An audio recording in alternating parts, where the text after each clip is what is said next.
அருமையான உணவு கிடைத்திடுமா? அனைவருக்கும்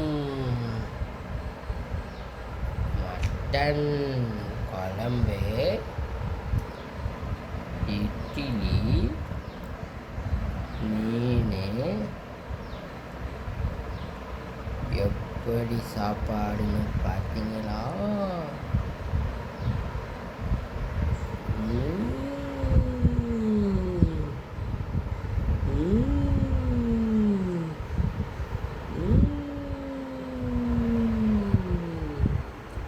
வாழை இலையில இட்லி, மட்டனு, ஃபிஷ்ஷு எப்படி பார்த்தீங்களா?